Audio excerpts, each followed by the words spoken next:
bonjour tout le monde et bienvenue au Prof Podcast, épisode numéro 12. Cette semaine, j'ai un ami avec moi, juste un, je pense que vous le connaissez, Laurent Constantin, bonsoir. Bonsoir, Marc-André. Comment ça va, Laurent? Ça va très bien, toi? Ouais, ça va, popé, popé. T'as-tu passé une belle semaine? Oui, une belle semaine qui n'est pas finie parce qu'en théorie, on est jeudi ce soir. On est encore d'école demain. Mais oui, c'est une belle semaine. Là. On est encore dans le fameux retour du temps des fêtes. Là. Mais il y a un rush de fin d'étape qui s'en vient. Ouais, on voit la fin d'étape qui arrive, on a peur un peu. La correction, les bulletins, voilà. Ouais, l'insomnie et l'insomnie. Mais j'ai un bon remède contre ça, Laurent. Vas-y. Sais-tu que cette semaine, c'est la première semaine où est-ce qu'on a deux commanditaires? Oh, deux commanditaires. Oui, premier commanditaire, le café Marewa à Saint-Hyacinthe. Tu connais-tu ça, le café Marewa à Saint-Hyacinthe? Bien sûr, le café Marois, je connais ça à Saint-Hyacinthe. Le Ah, café Marois tient les enseignants en éveil. oui, et surtout qu'on manque de sommeil, ça va bien. Donc, café Marewa, situé sur la rue Cascade à Saint-Hyacinthe, dans le Bill Bucket, on pourrait dire ça comme ça. Donc, il y a 4 salles au Bill Bucket. La quatrième salle, un magnifique café avec un super bon café que vous pouvez acheter sur place, le faire mood. Ça sent bon dans la voiture pendant tout le trajet, puis même après, ça sent longtemps. Très, très bon café. Je vous invite à aller vous en acheter rapidement et surveiller ça. Éventuellement, le café Marewa va pouvoir distribuer de nouveaux produits. Je ne peux pas en dire plus pour le moment, mais ça risque d'être très bon bientôt sur vos tablettes d'épicerie. Et deuxième commanditaire de la semaine, c'est quoi, Laurent, le deuxième commanditaire? C'est le café MJ et compagnie. MJ et compagnie, c'est un café, pâtisserie, boutique, traiteur. Ce qu'on veut, en fait, deux cafés, un à Saint-Jean-sur-Chalieu, 300 rue Champlain, et l'autre, c'est à Chambly, sur l'avenue Bourgogne, 1371 de mémoire. Là. Donc voilà, de tous les goûts. Donc si vous voulez avoir, vous avez une petite faim, si surtout vous avez la dent sucrée, ou vous avez tout simplement le goût de vous réveiller et d'avoir de bonnes discussions avec vos amis. Merci. Et donc, des commanditaires qui vont nous tenir en éveil durant la session de correction pour la fin d'étape. Tout à fait. Cette semaine, Marc-André, de quoi parle-t-on? Cette semaine, on va avoir un sujet assez particulier. On va être plus dans les idées philosophiques, j'ai l'impression. OK. On va parler de rigueur puis d'exigence qu'on peut avoir en tant qu'enseignant avec nos élèves. On va commencer là-dessus. C'est quoi un prof exigeant, Laurent? Oh, parfois, on peut dire, bon, est-ce que c'est d'être sévère? Parfois, on peut parler de l'exigence au niveau de la discipline, c'est-à-dire on veut des élèves qui soient assis toute la période, qui ne disent pas un mot, qui lèvent la main, qui sont disponibles, si on peut dire, si on a une question, ils vont y répondre. Donc, peut-être des fois la rigueur ou l'exigence, on peut y aller au niveau, est-ce que le prof va être sévère, là, puis il va exiger que les élèves soient disciplinés? Mais je pense également, on peut parler que l'exigence, la rigueur, c'est bon. Moi, si on peut dire, mes standards vont être très élevés et je m'attends à ce que vous soyez capable d'assimiler tout le programme que j'ai à vous transmettre et qu'après, toutes les évaluations ou tous les travaux que je vais vous donner, là, oui, ils vont être durs, mais vous allez apprendre à la dure, si on peut dire, et finir à la fin de l'année. Quelque chose qui était difficile au début de l'année, à la fin de l'année, bon, on va avoir assimilé assez si on peut dire, la méthodologie, là, puis toute la façon que l'enseignant nous présente ça, puis on va finir par trouver ça facile, si on peut dire. Voilà. Oui, donc il y a plusieurs aspects à la rigueur, à vos exigences, comme tu as mentionné justement, Mhm. dans la gestion de classe, le comportement. Puis je ne sais pas, ça fait assez longtemps que je n'ai pas réenseigné au deuxième cycle, mais au premier cycle, je veux pas, une grande partie de ce qu'on va travailler dans l'année scolaire, c'est le comportement, entre autres, là, dans le but des amener à être autonomes aussi. Donc, il y a beaucoup d'exigences qu'on peut demander là-dessus à nos élèves, mais tout ce que aussi à l'organisation, ça, c'est pour eux, c'est le défi ultime au secondaire. En secondaire 1, du moins, là, c'est le gros défi, être capable de utiliser un agenda. Pour plusieurs, ils n'ont jamais utilisé ça au primaire ou c'était pas utilisé de la même façon, je sais pas, on dirait qu'ils n'ont jamais vu ça parfois, d'être capable de prendre en note les devoirs. Donc, il faut être exigeant avec ces élèves-là. Je pense que le passage au primaire, au secondaire fait aussi que parfois, juste l'élève n'a jamais fait ça, si on peut dire changer d'un local à l'autre selon Mhm. la matière. Bon, mais période 1, tu es dans tel local, période 2, tu es dans tel autre local, puis les journées ne sont pas tous pareilles et il ne faut pas que tu oublies de retourner toujours à ton casier et pas oublier ton matériel. Donc, tu n'as pas un pupitre où tu peux tout conserver. Donc, les oublis de matériel, comme tu dis, c'est ça. Il y a beaucoup d'aspects au premier cycle. Puis ça continue aussi parfois au secondaire. Là. Euh, voilà, une certaine discipline, le mode de vie, si on peut dire, d'être à Est-ce, l'école là. est-ce qu'on devrait. Est-ce que c'est une bonne chose de sévir, disons, avec euh, les élèves à ce niveau-là, par exemple? Là, on le voit souvent. Bon, après, t'as deux chances, là, puis Mhm. après deux chances, là, si t'as pas ton matériel, par exemple, t'oublies ton agenda ou t'as oublié de faire ton devoir, est-ce que c'est une bonne chose que de sévir, tu crois? Est-ce que Ouais, c'est ouais, trop ouais. exigeant, justement, avec nos élèves? Mais moi, c'est sûr que Dire, bon, je suis au deuxième cycle, là, sur la 3 et 4. Je donne peu de devoirs, là, parce que de toute façon, je leur dis souvent, si vous avez des devoirs, c'est parce que vous n'avez pas fini le travail que vous aviez à faire en classe. Là. Fait qu'il n'y a pas vraiment, c'est ça, de punition, quoi que ce soit. Mais c'est plus au niveau de l'oubli de matériel. Tu sais, c'est beau une première fois, tu as oublié ton matériel. euh, mais tu ne pourras pas travailler. Fait que à la limite, je vais te demander, bon, mais est-ce que essaie de suivre sur une feuille lignée, là, puis écris ce que je vais te dire sur la feuille lignée plutôt que dans tes notes de cours. mhm. Et les exercices, tu les feras avec quelqu'un d'autre ou je te passerai mon cahier rendu aux exercices. Mais si ça fait 2 cours de suite, 3 cours que la personne n'a pas son. Là, ça devient non fonctionnel. Donc, oui, ça m'est arrivé déjà là, de sortir l'élève de la classe ou de donner carrément une retenue midi là, parce que l'élève, ben, il n'avait jamais son matériel, puis ça l'empêche de travailler. Donc, tu sais, ça le pénalise. Puis parfois, ça me pénalise parce que comme il n'a pas son matériel, il va. Se donner le loisir, si on peut dire, de niaiser puis de parler avec ses amis à côté là, parce qu'il ne suit pas. Fait que, Ouais, je sais pas. Là, je me mets à nu dans la mesure où est-ce que je suis quelqu'un qui va quand même donner souvent des retenues ou des travaux supplémentaires. Oui, je suis au premier cycle. J'ai l'impression que c'est. Il y en a qui seront pas d'accord, ils vont dire ah, c'est trop négatif. Mais j'essaie quand même que ça soit constructif si Mhm. c'est une retenue. Donc, si tu vas en retenue, ben, regarde, tu me recopies cette page-là de tes notes de cours. Ouais, ouais, je comprends. Puis, de toute façon, c'est en lien avec la matière, faut que tu apprennes de quoi à un moment C'est donné. jamais perdu. Puis, c'est jamais perdu finalement, Mhm. mais j'ai l'impression que j'en donne beaucoup, peut-être parce que j'ai beaucoup d'élèves aussi. Là, puis Peut-être aussi, ouais, c'est ça, sûr. mais c'est souvent, je me questionne, est-ce que je suis trop exigeant? Puis, Mhm. euh, Mais non, mais je pense que c'est bon d'être exigeant au premier cycle. Là. Tu sais, souvent, bon, c'est léger, mais au deuxième cycle, on va dire, voyons, qu'est-ce que les profs du premier cycle ont fait? Là, on trouve que les élèves sont lâches, quoi que ce soit, ils travaillent mal, manque de discipline, mais tu sais, j'ai travaillé au premier cycle aussi. Là. ouais. Puis le Là, discours on des. remet ça au prof du primaire. Qu'est-ce que les élèves du primaire ont fait? Ben voyons. Qu'est-ce que les profs du primaire ont fait? Ben voyons donc, sont lâches, je travaille pas. Ben, c'est tout le temps quelque chose qui t'a recommencé de toute façon. Là. Mhm.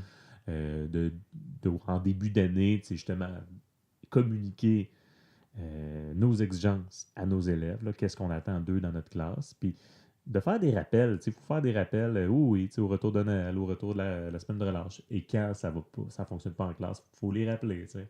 Moi, c'est surtout, bon, la gestion des téléphones cellulaires. On va dire que je suis plus exigeant que d'autres profs, mais je suis moins exigeant que d'autres profs, mais faut pas que j'oublie de toujours répéter, parce que, bon, les élèves, ils ont peut-être C'est notre job de répéter. c'est ça. Ils ont 7 profs différents environ. Donc, à un moment donné, qu'eux, ils se rappellent de ah, dans ce cours-là, j'ai-tu le droit d'avoir mon téléphone cellulaire, mes écouteurs ou quoi que ce soit, ou j'ai-tu pas le droit? Ben, c'est ça. C'est notre rôle comme enseignant de rappeler nos consignes en classe. Là. C'est sûr que dans certaines écoles, ça va être uniforme pour tous les groupes. Mais bon, Mhm. parfois au secondaire, c'est le prof qui est dans sa classe qui fait sa loi. Donc, outre la gestion de classe, on peut être exigeant, il y a aussi tout l'aspect scolaire, les notes, que Tout à fait. ça rentre là-dedans. Euh, quand, euh, quand on corrige, quand tu corriges, là, est-ce que toi, tu vas te dire, bon, c'est un petit exercice, je devrais être plus sévère dans le petit exercice que, disons, à l'examen. De quelle façon tu vas corriger? Est-ce que tu vas être il y avait plus. Ils sont supposés être à tel niveau. Est-ce que tu vas te mettre au niveau de l'examen de la fin d'année, plus dur? Comment tu te situes, toi? Ben, c'est sûr que moi j'essaie, j'ai coaché un peu au football, là, puis on se disait au football, ben, on joue comme on pratique. Là. Fait que Hmm. si pendant les pratiques, ben, le prof est un peu mou, ben, comme le coach est un peu mou, l'élève là, prend ça pas trop au sérieux, ben, à l'examen, ça va être difficile aussi. Fait que ben, je corrige pas trop d'exercices non plus, des choses formatives, comme on dit, là, j'en fais pas trop, mais bon, c'est sûr que quand je corrige, je m'attends à ce que ce soit quand même bien fait pour être que l'exigence soit représentative à l'examen. Je ne serai pas plus sévère aux exercices ou plus sévère à l'examen. Je veux que ce soit quand même représentatif. Mhm. Parce que surtout, dans mon cas, les petits examens que je fais au courant de l'année, ben, il faut comprendre que ce soit une exigence qui est similaire à quand, à la fin de l'année, ils vont retrouver à Mhm. l'examen du ministère. Oui, c'est ça. Parce qu'en histoire de secondaire 3 et de secondaire 4, le secondaire 4, il y a un examen du ministère. Secondaire 3, là, je ne me rappelle plus cette année c'est quoi la formule. Ça va être un examen maison d'école ou un examen de la commission scolaire. Mais il y a un examen qui est cumulatif à la fin de l'année. Donc, si ils sont coulés, ils ont trouvé ça facile, ils sont coulés douces, on va dire, au courant de l'année, là, ils vont trouver ça trop difficile à la fin de l'année. Donc, c'est notre rôle, si on peut dire, d'enseignant qu'au courant de l'année, voilà, de rehausser les exigences. Et le contraire, si on était trop dur au courant de l'année, là, ben, tant mieux. Mhm. Sinon, parce qu'à la fin de ben, au final, à la fin de l'année, ils vont trouver ça facile. Fait que, Ouais, comme moi, j'ai pas une matière il y a un examen ministériel. Mhm. Donc, moi, j'ai mes propres évaluations. Tu sais, en fait, mes évaluations, je vais avoir un sujet, puis il va y Mhm. avoir une évaluation en lien avec ça, puis probablement qu'on ne retouchera peut-être pas à cette matière-là du reste de l'année. Mhm. Parce qu'en éthique, on a toutes sortes de sujets. Oui, des fois, on est capable de regrouper des trucs, Mhm. puis ramener des vieilles connaissances qu'on a vues. Mais au-delà de ça, moi, j'ai pas un examen en tête à la fin de l'année. Fait que, est-ce que je dois être exigeant? Est-ce que je Non, je dois. comprends. Puis je me pose souvent cette question-là. Est-ce que j'en demande trop?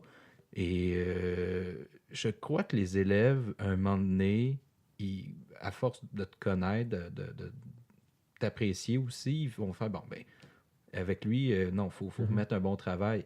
Puis ça fait qu'à un moment donné, je crois que ça rehausse aussi. Puis même si c'est pas en fait, ça rehausse la qualité du travail, mais à un moment donné, justement, ça, tu corriges puis tu fais ah, crime, il me semble que c'est de mieux en mieux. Ouais. Puis ils font attention aussi à leur calligraphie. Des fois, il y a des matières que ils ont pas dans leur tête, ils n'ont pas à se Non, forcer c'est ça. sur qu'est-ce qu'ils vous mettent. Puis des fois, c'est un torchon. Moi, je dis repars avec ça, recommence-moi ça. OK. Puis, fait que je crois que je suis exigeant Moi, je te là-dessus. dirais peut-être dans mes premières années de carrière ou quand j'étais en stage, tu sais, dès que je voyais des erreurs de français, je dis même si je n'enseigne pas le français, je vais enlever des points aux Mhm. erreurs de français.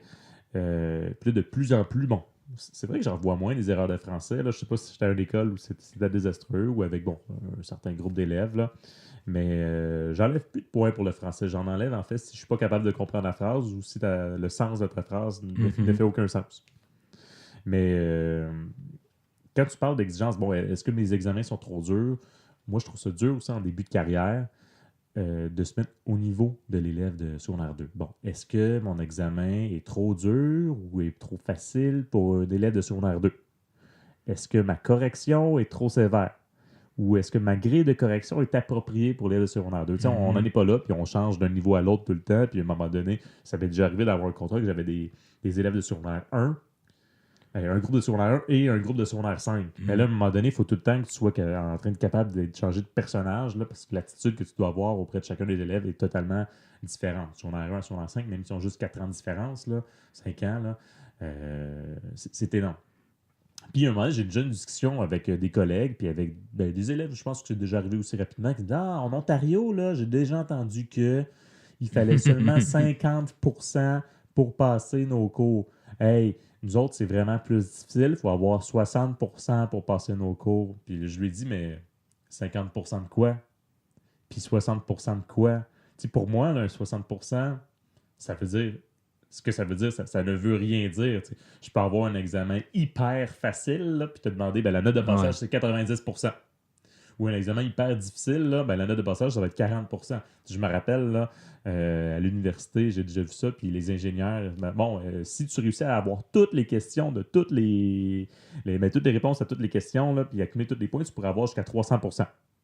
Oh Est-ce oui, que tu vas c'est réussir à avoir 300%? Puis on l'a vécu oh aussi oui, dans un c'est certain cours, là. Mais des beaux souvenirs. ouais, des beaux souvenirs. Mais dans ce genre d'examen-là, jamais tu as le temps de finir Eh non, l'examen eh puis non.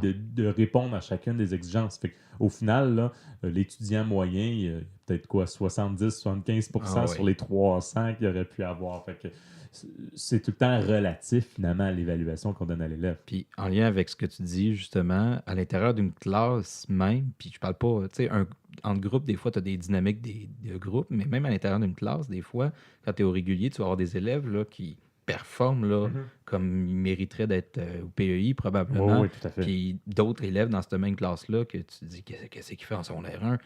Puis créer une évaluation Mhm. juste Ben, là-dedans, c'est très difficile. Faut que tu vises la moyenne qui est de 75%, ben, peut-être en même temps, 70%.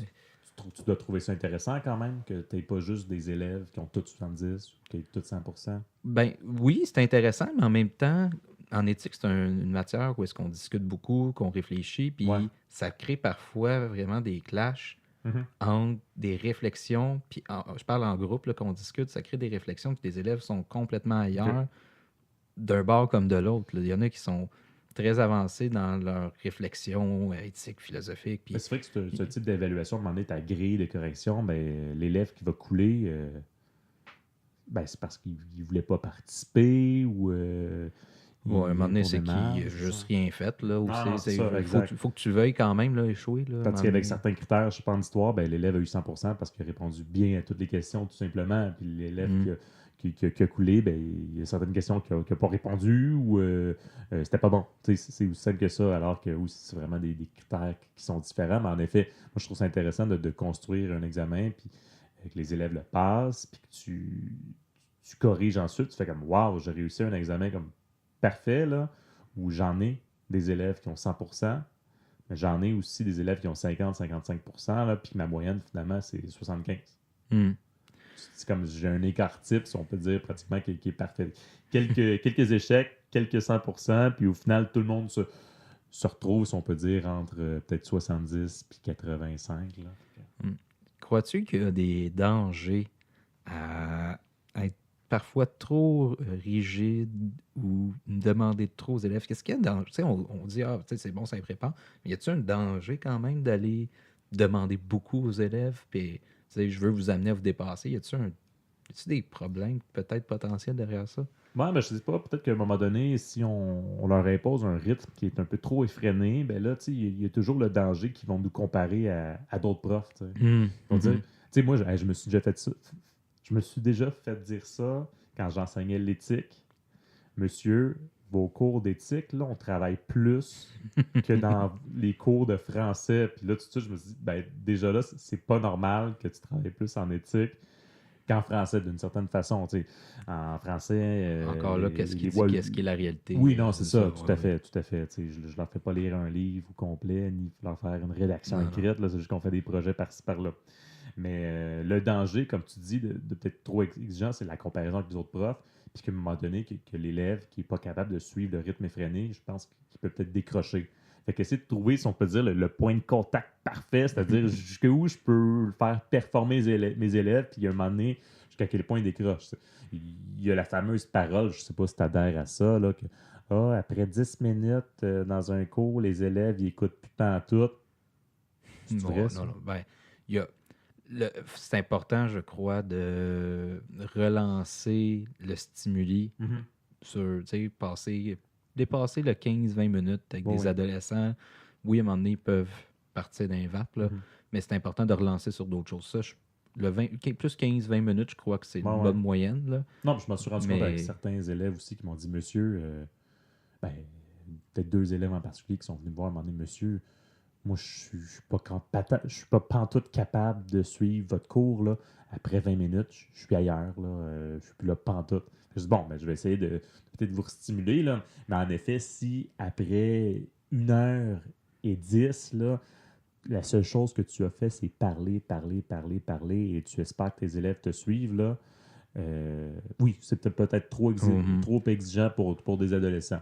Mais en même temps, si à un moment donné, dans un cours, tu n'as pas fini la matière, tu sais, dans tous les autres cours que tu as fait là, avec les autres groupes, tu as réussi à te rendre jusqu'à un certain point, puis tu te dis, ben, avec ce groupe-là, je vais me rendre aussi à un certain point, puis tu entends comme des soupirs. Est-ce que c'est Ouais. bientôt fini? Non, non, c'est pas bientôt fini. Je vais vous dire quand c'est bientôt fini. De toute façon, il reste, mettons, 30, 40 minutes au cours. Quand ça va être fini, je vais vous le dire. Tu sais, hier, ben, moi, je fais un certificat en psychologie, là, Mhm. puis bon, je l'achève, là, puis le cours que je suis en train de suivre, c'est psychologie sociale. Puis hier, on a eu une discussion sur l'effet Pygmalion. L'effet Pygmalion, pour résumer ça simple, c'est quand une personne a une idée déjà préconçue sur, disons, une autre personne, forcément, son comportement va changer par rapport à cette personne-là. Puis l'autre va réagir en fonction de ce que l'autre veut qu'elle réagisse. Donc, par exemple, OK. moi, je pense qu'on me dit, tu es une mauvaise personne, mais je vais agir avec toi comme si tu étais une mauvaise personne avant même de te connaître. Donc, Ouais, forcément, ouais, ta ouais, non, façon c'est ça. d'agir, Avec des tu vas être une préjugés. mauvaise personne OK. à mes yeux. Ça, c'est confirmer finalement que tu es une mauvaise personne. Mais aussi, quand on parle de motivation, par exemple, un prof qui s'est fait dire bon, hey, cet élève-là, là, il est bon, il est capable, Mhm. c'est une machine. Que ça soit vrai ou pas vrai, moi, dans ma tête, je vais agir en fonction que cet Ouais. élève-là, c'est un bon élève qui est Mhm. capable de performer. Et donc, si lui, il n'est pas prêt à performer parce que dans sa tête à lui, il n'est pas assez bon, mais à un moment donné, il va juste décrocher. Fait qu'il faut aller chercher cette espèce de juste milieu-là dans la motivation puis nos Mhm. exigences parce que même si l'élève il est bon, si j'y en demande plus que qu'est-ce qui est bon, Ouais. à un moment donné, il y a un juste milieu qui se fait pas. Là, Non, mais tu sais. je trouve ça quand même intéressant parce qu'en effet, j'ai essayé un petit peu ça en début d'année, là, dans les premiers tests que j'ai fait faire à mes élèves. Il y en a qui avaient eu une note qui est quand même acceptable. Je sais pas, il y avait eu 75%, là, puis les élèves, il y en a qui étaient fiers parce que je me disais, bon, 75%, pour eux, c'est une excellente note. Puis quand je leur ai remis leur note, moi, j'essaie le plus possible, quand je remets un examen qu'il faut pour beaucoup de points, avoir un retour individuel avec chacun des élèves. Alors, quand Ah, ils font OK. des exercices, je leur fais venir à mon bureau, je leur T'as présente. pas 300 élèves. Non, j'ai pas 300 élèves, je te le confirme. Hein? Je peux les nommer à mon bureau, puis leur dire, bon, leurs erreurs, leurs résultats, ces choses-là. Puis je leur dis, c'était une bonne note, là, mais je suis convaincu que tu es capable de mieux encore, là. On va travailler tout le monde ensemble, Mhm. là, dans les prochaines étapes. Tu vas avoir une meilleure méthode de travail, tu vas réussir à mieux étudier, mieux comprendre le sens des questions, puis ça va être encore mieux. Mais tu sais, l'élève était déjà hyper fier de sa bonne note, là, mais je l'ai vu sur certains visages. Ah, mais non, monsieur, je ne serai jamais comme capable de faire mieux. Là, mais je me dis, bon, peut-être que en tentant de les stimuler, les renforçant, si on peut dire, dans le fait comme, ben, c'est pas que c'est poche, ce que tu as fait, mais plutôt comme, non, non, le message positif de Ouais. le mieux, là, c'est toujours possible. Fait que la perfectibilité, là, voilà. Tu parlais de soupir tantôt. Ouais, Tu ouais, sais, des ouais. fois, est à l'écoute de sa classe. C'est une bonne ou mauvaise affaire dans la mesure que je me rappelle, moi, là, personnellement, au secondaire, là, j'aimais pas les maths, là, Mhm. mais notre prof qui nous redonnait 10 pages de devoirs à faire dans le volume de maths. Puis là, Ouais, ouais. encore, là, est-ce que c'est une bonne ou une mauvaise chose que d'être sensible à ça? Ben c'est ça, je pense qu'il y a certaines mesures à prendre, parce que comme enseignant, souvent, a beaucoup le souci, bon, d'avoir une planification, là, puis que, par exemple, qu'on a 6 groupes, qu'on soit rendu au même endroit dans la matière avec ces 6 groupes-là. Tu veux pas qu'un groupe prenne du retard, là, parce que tu vas toujours être en train de regruger du temps ailleurs, là, fait que c'est pas quelque chose qu'on souhaite. Mais en effet, je pense quand même être un peu à l'écoute de notre classe, mais si on l'est trop, j'ai l'impression que il y a peut-être des mauvaises habitudes qui se prennent, que bon, tout de Mhm. suite, il y en a un, à un moment donné qui va commencer à soupirer, quand on dit, ah, la dernière fois, quand j'ai soupiré, on a arrêté de travailler. Fait que là, je vais encore faire le coup, là, puis le prof va juste dire, bon, ok, je sens que vous êtes plus trop alerte, là, fait qu'on va faire autre chose, là, ou on va écouter une vidéo pour le restant de la période, parce qu'à un moment donné, ça peut faire effet boule de neige, là. Fait que je Ah pense ouais. qu'il faut être à l'écoute, mais euh, quand même se garder une capacité critique de la capacité des élèves à travailler, parce qu'après, sinon, bon, les élèves vont peut-être être de plus en plus, je sais pas, paresseux. Là. Fait que c'est ça, faut être capable de doser. Là. L'exigence, j'essaie de voir, là, parce qu'en effet, moi, des fois, je trouve exigeant.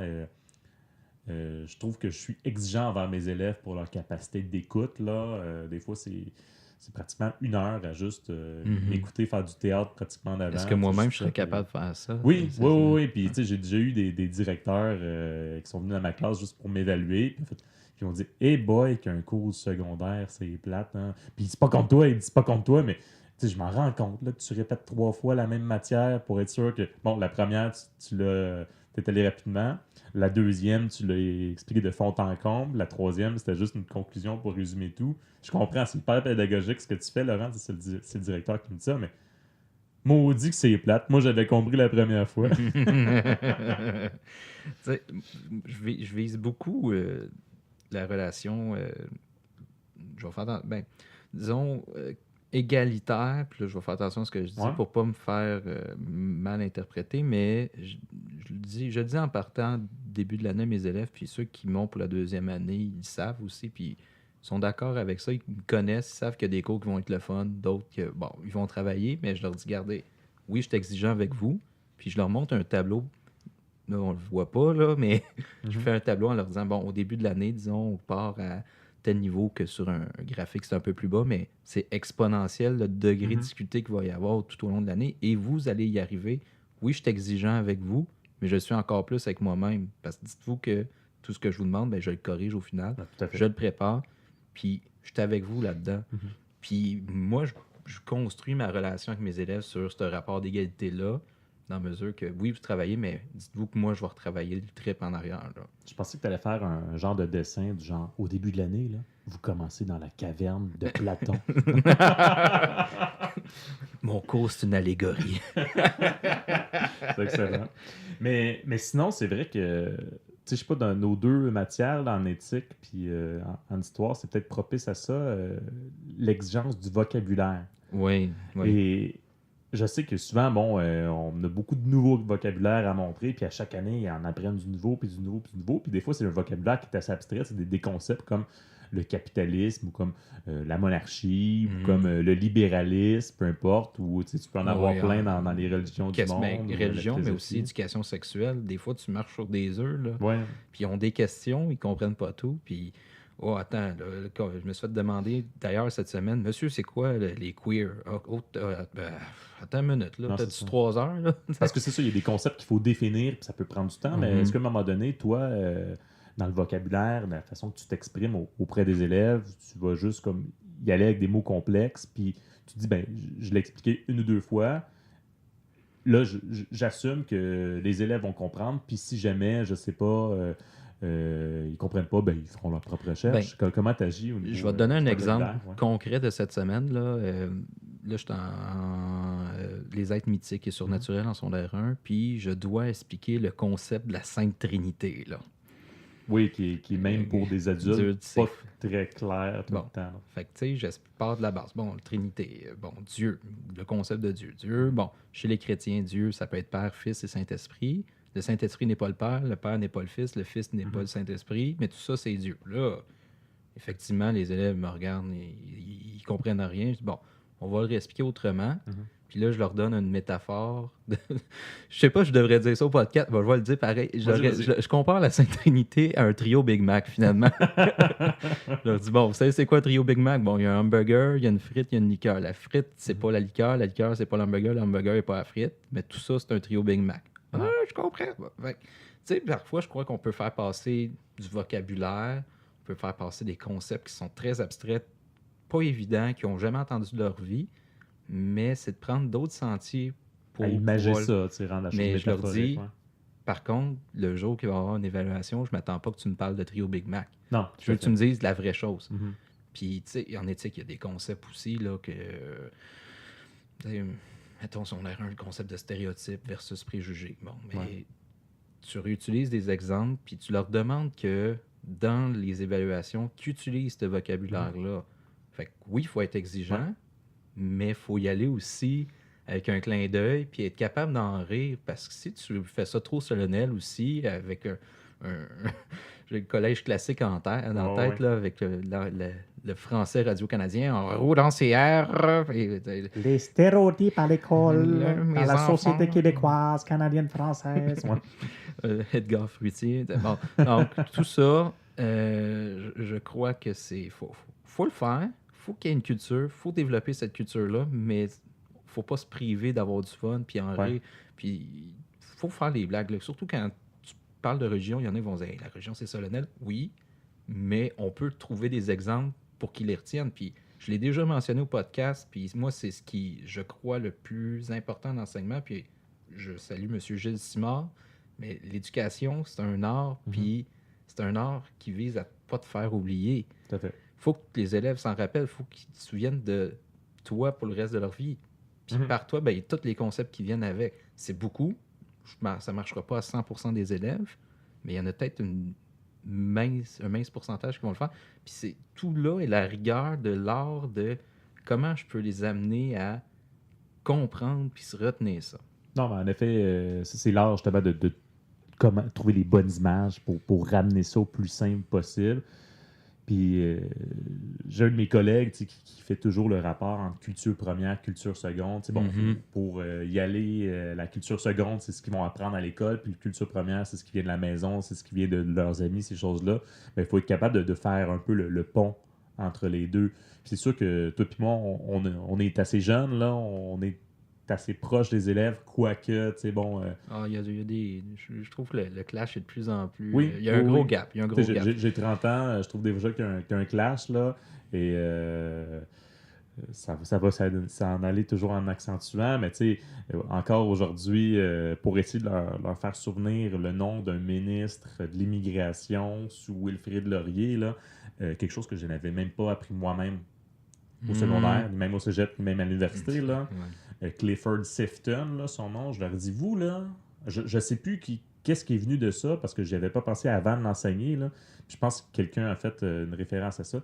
Vous, là, quand vous étiez jeune, vous écoutiez ça à la télé, Le Gros Chien Rouge? Le Gros Chien Rouge.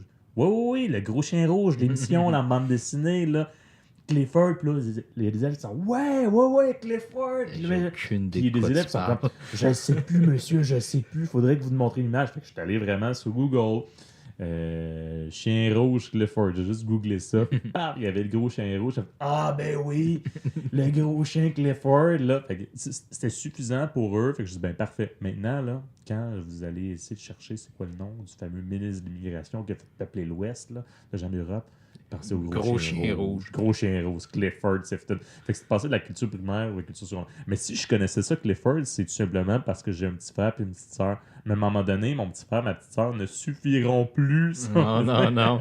Mais peut-être que tu vas avoir des enfants, puis ça va aider aussi. Oui, non, c'est ça va venir, mais encore des fois, je suis avec ma petite sœur. Ma petite sœur, pour moi, elle a encore 17 ans, là, mais ma petite sœur est rendue à 21 ans. Là. Ouais. Fait que, elle commence à être un peu plus... Et plus... puis d'un bonhomme, là. Non, elle écoute plus trop les bonhommes, ma petite sœur. On parle de bonhomme, là, l'exigence, tu sais, des concepts en religion, justement, il y en a certains, puis expliquer que parfois le divin peut prendre des formes humaines, mi-humaines, animales, dites anthropomorphiques. Puis, non, je leur dis pas ça. non, mais moi, je dis encore, quand les élèves, ils devraient avoir des cours de latin ou je sais pas trop quoi, mais... ça simplifierait tellement les choses des fois. Mais, tu sais, lancer ça à frais de demain, puis en éthique, il n'y a pas des exercices de cahier qui peuvent être intéressants. Fait que tu crées des activités toi-même. Sur l'anthropomorphie. Non, c'est ça, non. Fait que, tu sais, moi, ce que j'ai trouvé, puis je travaille avec ça, tu sais, c'est des épisodes des Simpsons, puis les Simpsons, c'est riche, là, à plein de niveaux. Puis j'ai trouvé un épisode qui a tous les concepts que j'enseigne dans un. Fait que pour eux, plus tard, tu reviens sur ces concepts-là. Ouais, tu sais, dans l'épisode, là, telle affaire qui arrive. Oui. Ben, vous vous souvenez, c'est comment on appelait ça? Oui, c'est telle affaire. Parfait. Donc, oui, on peut être exigeant, mais c'est important de garder en tête qu'ils sont encore jeunes et qu'ils ont besoin que ça soit ludique pour eux. Tout à fait. Fait que ça, c'est intéressant. Hey, Laurent! Oui? C'est l'heure de la question Rock and Roll! Hey, Laurent. Je t'écoute. Est-ce que tu crois qu'en général, le système d'éducation, comment il est créé, fait qu'on en demande trop aux élèves? Ou du moins, je dirais, est-ce qu'on en demande plus maintenant qu'on en demandait avant? C'est une excellente question parce que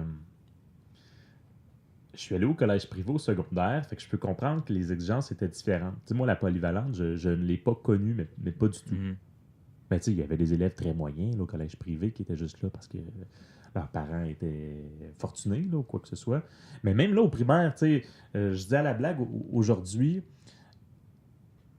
tu sais, je fais de la révision avec mes élèves, là, en 1905.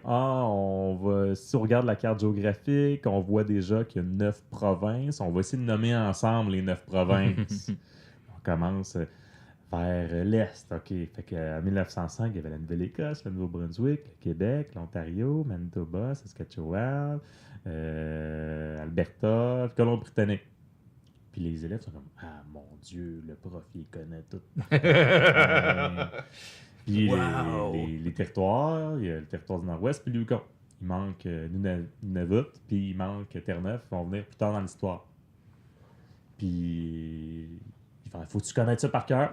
Ah! Tu sais, je peux pas leur dire, pour l'examen, faut absolument que vous vous rappeliez de ça.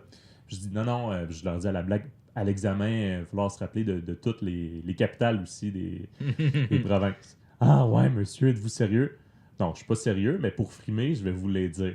Fait qu'on va commencer par la Nouvelle-Écosse, Halifax, et du Prince-Édouard, on va y aller avec Charlottetown. Puis là, je les défile toutes. Puis les élèves sont comme, oh my god, le prof, il est fou. Mais tout ça pour dire que moi, là, j'ai une très bonne mémoire quand géo de secondaire 3 à notre 3, époque. ouais, c'est secondaire 3, là, il fallait connaître toutes les Ah, provinces oui, par oui. cœur et toutes les capitales des provinces par cœur. Alors là, je suis en secondaire 4, les élèves me trouvent comme un malade mental, mais c'est un Les petit a peu... appris, c'est Je les ai tout. appris, voilà. Mais J'ai cultivé cette connaissance-là aussi, fait que c'est pour ça que je m'en rappelle encore aujourd'hui, là.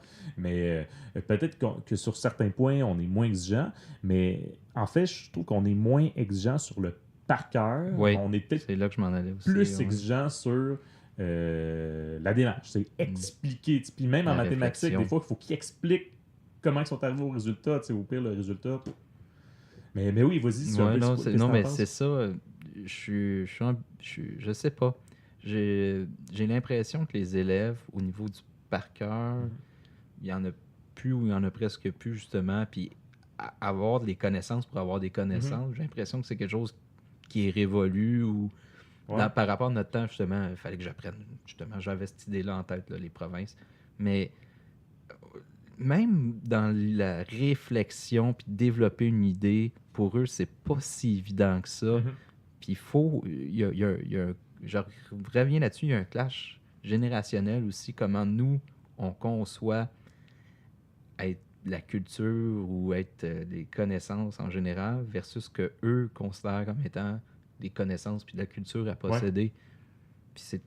Je sais pas si c'est plus dur, c'est moins dur, mais la façon d'évaluer est différente. Parce que ça, toujours, c'est tu sais, sûr. pour moi, tu sais, réfléchir, puis tout, tu sais, c'est beaucoup de rédaction. Que, bon, au final, tu sais, on a vu plein de situations dans la vie, je sais pas, puis à un moment donné, c'est quoi ta vision des choses, ou c'est quoi le point de vue éthique sur telle situation. Mhm. Il faut que tu réfléchisses, il faut que tu fasses des choix, il faut que tu agisses. C'est un peu la démarche en éthique, Mhm. mais moi. Puis en histoire, ben, c'est de dire, bon, voici un fait, puis d'expliquer le déroulement. Tu sais, on est plus, on s'en fout de la date, là. On Ah veut pas oui. le savoir, la Non, date. non. On veut que tu nous expliques comment s'est déroulé cette histoire-là. Pourquoi, pourquoi pendant, je sais pas, la seconde phase d'industrialisation, il y avait autant de pauvreté, ou pourquoi la mortalité, peu importe, pourquoi il y avait de la pollution. Tu sais. Tu nous expliques un processus. Tu sais. Au-delà, mais fait que c'est tout ce processus intellectuel-là qui sollicite l'élève. Puis on sollicite moins leur culture générale. Je crois, moi, qu'il faudrait peut-être un peu mieux rééquilibrer ça, parce que Mhm. j'ai lu un article dernièrement dans le journal qui parlait de la culture générale à l'école, qui est peut-être moins valorisée qu'elle l'était. Puis ça portait surtout sur le cégep, mais on pourrait l'appliquer aussi au secondaire, Oui. que d'avoir une culture générale permet, si on peut dire, de prendre ces acquis-là, si on peut dire un roc de base de culture générale, et de faire des liens en différentes connaissances, puis essayer d'être capable d'expliquer en sorte certaines choses. Parce que des fois, quand tu demandes à un élève d'expliquer quelque chose, mais qui se base sur un vide, c'est sûr qu'il est un peu plus difficile pour lui. Tu sais. Mm. Puis moi, j'irais jusqu'à revaloriser des activités du genre génie en herbe. Oui, tout à Ça, fait. je crois que ça existe encore, mais très peu, là. Mais il y a les élèves, parfois, posent des questions, puis ça doit sûrement te faire ça aussi. Puis là, tu y réponds, puis tu dis « Ah oui, mais même moi, des fois, je me contredis volontairement en disant « Oui, il y a ça, mais il y a ça aussi. » Puis les élèves, ils me regardent avec des gros yeux. « Mais c'est que vous connaissez cette affaire-là? » Ben, je l'ai appris, j'ai lu quelque part, je Oui, c'est m'informe. ça. Puis ils n'ont pas nécessairement ce réflexe-là. Puis moi, c'est un devoir que je me fais de lire tous les jours, Ah, mais c'est ça, de exactement. m'informer. Pour moi, c'est mon exigence personnelle. Je me dis, crime, si je veux mon pesant d'or comme prof, j'ai pas le choix, je dois travailler Tout à de fait. mon bord aussi. Ouais, c'est un Puis- travail intellectuel. Puis aussi, ce qui est difficile, peut-être au niveau exigence, c'est. Parce que je dis, le prof doit tout le temps ramener au plus simple possible de l'élève, mais c'est peut-être des fois de demander l'exigence aux élèves d'être capable, dans un événement historique ou, je sais pas, dans quelque chose en éthique, de connaître les nuances d'un événement. Tu sais, je peux vous raconter en une phrase qu'est-ce qui s'est passé, mais je peux vous raconter en 3 heures aussi qu'est-ce qui s'est passé, tu sais, pour une même histoire. Tu sais. parce qu'il y a toujours les nuances de, bon, qu'est-ce que la personne voulait dire, qu'est-ce qu'elle a dit, qu'est-ce que l'autre a compris, qu'est-ce que, bref, Mhm. finalement, c'est tout le temps une question beaucoup d'interprétation. Donc, Laurent, je crois qu'on a fait le tour. Euh, C'était un podcast fort enrichissant. T'as-tu aimé ça? Tout à fait. Euh, Peux-tu nous rappeler les commanditaires de la semaine, s'il te plaît? Alors, les commanditaires de la semaine étaient le café Maréwa et bien sûr les cafés MJ et compagnie. Merci beaucoup. Si vous avez aimé ce podcast-là ou tous les autres, on vous invite à suivre la page des profs podcasts sur Facebook. On est aussi sur Spotify, on est sur iTunes et on est sur YouTube.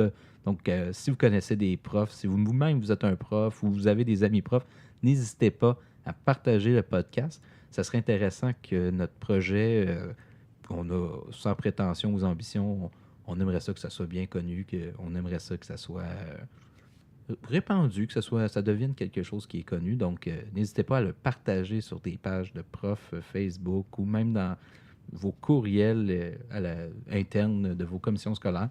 On croit en notre projet. On a l'intention de continuer longtemps. On vous remercie de nous suivre. On vous souhaite une excellente semaine. Ciao! À la prochaine!